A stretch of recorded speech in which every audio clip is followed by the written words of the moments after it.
Hello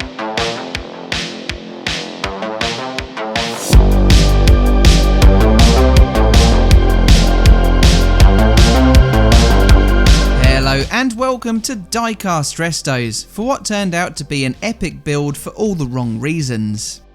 Back in December of last year, Eddie got in touch with quite the request. He was looking for a replica of his recently acquired 1966 AMC Ambassador, and since no model manufacturers appear to yet make one at this scale, he suggested I use a Ford Fairlane instead. Initially, I was to convert a Hot Wheels 66 Fairlane 427, which is a coupe. Thankfully, Eddie then found out that Johnny Lightning did a 66 Fairlane 500 sedan, which was a saving grace in hindsight.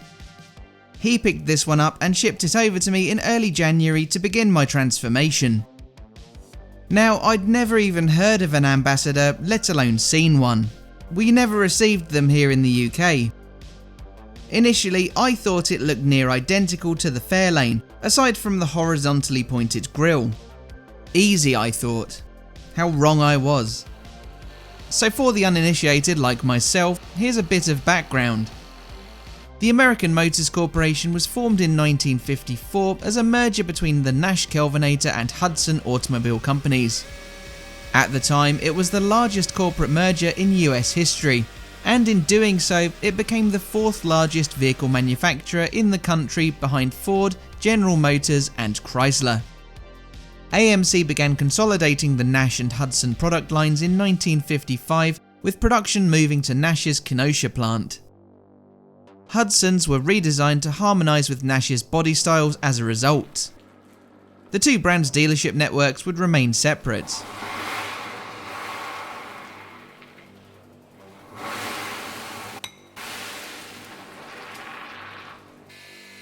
Sales tanked going into 1956 and saw little improvement in 1957. In response, a massive public relations campaign was launched, which drove sales and profitability going into 1958. The Hudson and Nash marks were dropped, and Rambler, previously a model of Nash, became a mark in its own right. As a result, the new 1958 Nash Rambler would be called the Rambler American. Through the 50s, AMC refused to be drawn into the annual restyling of their products in line with the Big Three. This cost-cutting measure and focus on more compact vehicles using shared components earned AMC a reputation for building solid economy cars. Entering the 60s, AMC switched focus to further differentiate from the Big Three. They were introducing innovations well ahead of their competitors, such as a standard tandem master cylinder which provided stopping ability even if there was a failure in the braking system. This was fitted to the Rambler Classic in 1962 and came 6 years before US safety regulations required it on all cars. This and AMC's continued focus on the smaller car segments meant the company was debt-free by 1961. But by the middle of the decade, in order to keep pace with the Big Three, changing buyer tastes meant subscribing to the expensive annual styling updates. To distance American Motors from the economy image it had garnered from the Rambler brand, it was decided the mark would be dropped from 1966, with the Ambassador and Marlin of that year the first to feel the effects. And those effects appeared to work initially, with increased Ambassador sales, this despite an overall decrease in production. Larger cars were given an overhaul in 1967, which saw a greater outlay on tooling and resulted in fewer shared parts. Already financially stretched and wanting to follow in the footsteps of Ford, GM and Chrysler, AMC joined forces with Galton Industries to develop their own electric car that same year. The company was making significant losses, and so with a change in leadership, the company again shifted focus, this time to the younger demographic. The Rambler's price was cut to within $200 of the base model Volkswagen Beetle. Other changes included becoming the first US manufacturer to offer air conditioning as standard across an entire model line on the '68 Ambassador. They also jumped on the muscle car boom of the later years of the decade with the AMX, while the Javelin served the pony car market. Kaiser Jeep was acquired in 1970 for $70 million. The oil crises of the 1970s put paid to the larger gas guzzlers and saw the introduction of the subcompact pacer in 1975. However, after the GM-designed rotary engine that was meant for it was abandoned in 1973, their own 3.8 and 4.2 litre straight-six engines would sit in its place. These produced better fuel economy than the rotary, but its gas mileage was relatively low in light of a focus on energy efficiency. Sharing few components with the rest of AMC's range meant the Pacer was expensive to build. Losses were running up, and so in 1978, AMC and French manufacturer Renault announced a joint manufacturing and distribution venture that would benefit both firms. However, further adding to AMC's woes was a recall on 270,000 of their 1976 vehicles due to a fault in their pollution control systems. During the 1979 oil crisis, Renault boosted AMC's funds with a $150 million cash injection, plus $50 million in credit, in addition to the rights to begin building the Renault 5. But with huge pressure from Japanese imports, refusal for further bank credit, drastically falling market share, and the company facing bankruptcy, AMC put a proposition to stockholders and it was agreed. Renault were the new owners.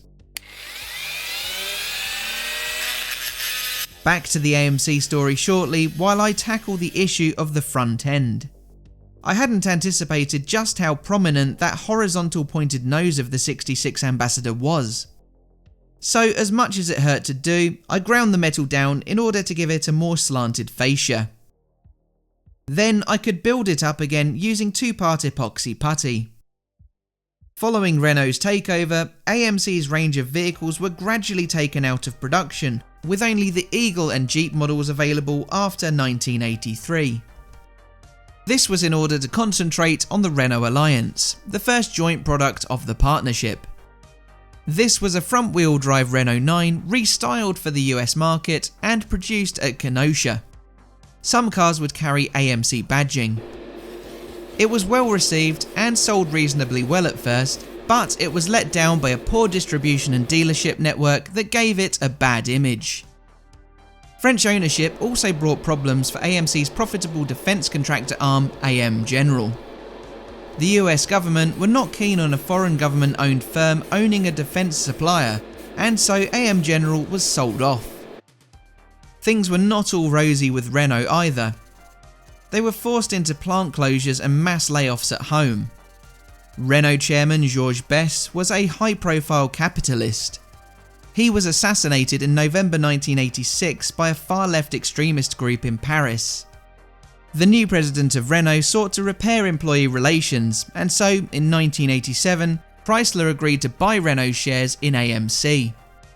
They made no secret of only being in the deal for Jeep, AMC's new assembly plant in Canada, and the 1,300-strong dealership network. As a result, Renault left the US entirely that year, and by 1988, the final AMC badged car, the Eagle Sportswagon, was dissolved. Speaking of dissolved, that's exactly what happened to the epoxy front grille when it went in the paint stripper. Such a schoolboy error. Yet again, I have to basically start over, forming a new nose for the Ambassador. You're probably starting to see why I called this an epic build for all the wrong reasons earlier now, aren't you? Anyway, we'll rejoin the action now it's back in the spray booth. Despite the Nash and Hudson brands being dropped in 1957, work on a stretched and reskinned Rambler-bodied car continued and debuted later that year. It was called the Ambassador V8 by Rambler and featured the new 327 cubic inch or 5.4 litre AMC V8. This had a 4-barrel carb, twin exhausts, and was capable of 270 horsepower. It was available in a pillarless hardtop station wagon design exclusive to its line. It was offered in a single high-level trim featuring an electric clock, deep coil suspension, split-back reclining front seats, upscale fabrics, and best of all, twin front and rear ashtrays.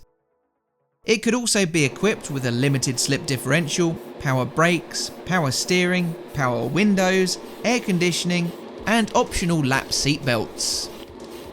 The 1959 model did receive a revised grille and redesigned door skins, leaning into the year-on-year upgrade ethos of AMC's bigger competitors.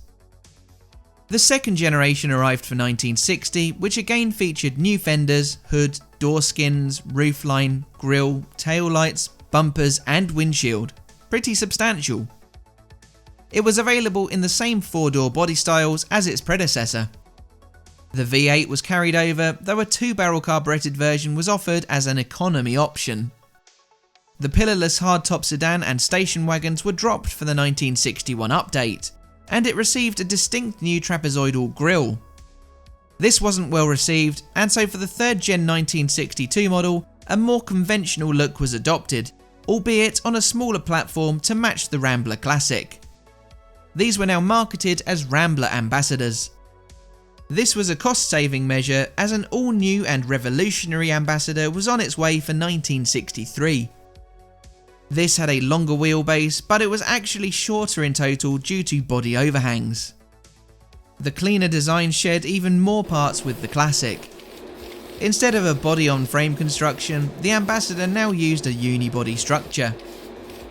The 3rd generation saw the Ambassador offered as a 2-door sedan for the first time. This was also adopted on the 4th gen car in 1963 before switching to a 2-door hardtop design in 1964. 4-door sedans and station wagons remained.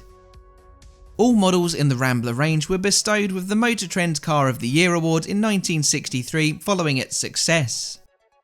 1964 cars had minor trim changes and a new flush grille. Eddie's car is a 1966 Ambassador which sits in the 5th generation of models. These arrived in 1965 with their completely redesigned grille, distinctive stacked quad headlights and vertical tail lamps. In addition to the 2-door sedan and hardtop, and the 4-door sedan and station wagon came a convertible Ambassador for the first time since the 1948 Nash Ambassador.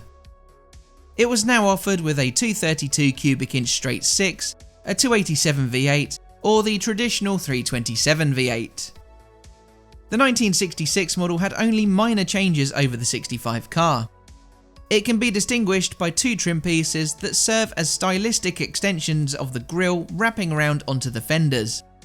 This was carried across the tail lamps too. Transmissions were a 3-speed auto, 3-speed manual with or without overdrive, and a 4-speed manual for 1966.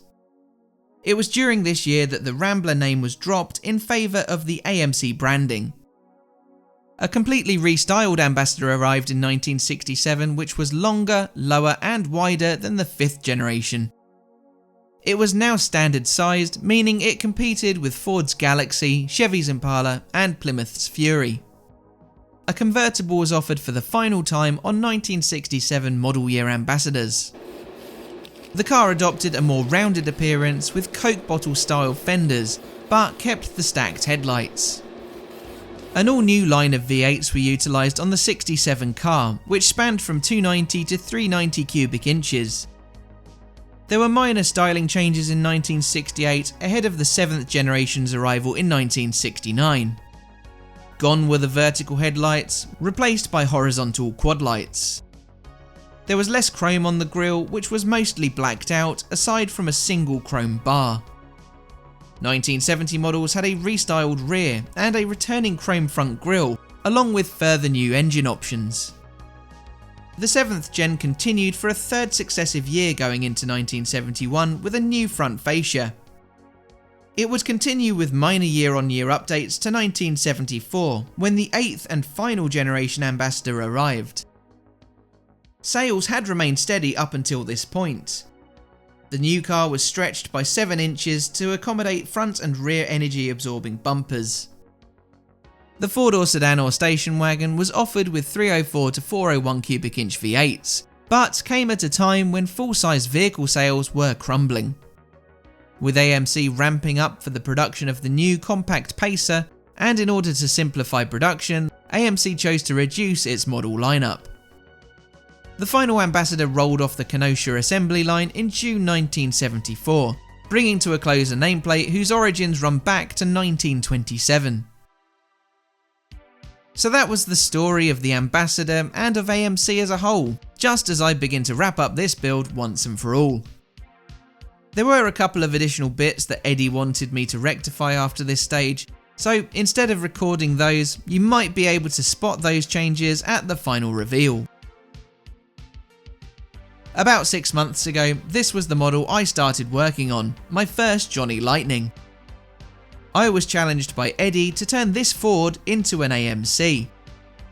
Both the Fairlane model and the Ambassador I was working to recreate are from the same model year, and they do have some very similar features, albeit from rival manufacturers. I naively thought I could do it, but it was testing to say the least. So here's how it came out. Attempting to get that grille right was the biggest struggle of all. I think using a decal on top of the epoxy putty was the best solution to the problem. I was a bit limited in being able to restyle the headlights, but they turned out okay in the end. The paints are pretty close to the real car's Caballero medium tan poly and Marlin silver poly, and the wheels, while not completely solid like the real set, are the closest match that I could source. I do think I bit off a bit more than I could realistically chew with this one, but the main thing is that Eddie likes it. Or at least I hope he does. It's en route to him as I record this voiceover. But what do you think? Tell me down in the comments. I'd really appreciate your thoughts on my front grille solution more than anything, to be honest. So that's all for this week. All that leaves me to say is thanks for watching, and I'll see you again for the next one. Bye for now.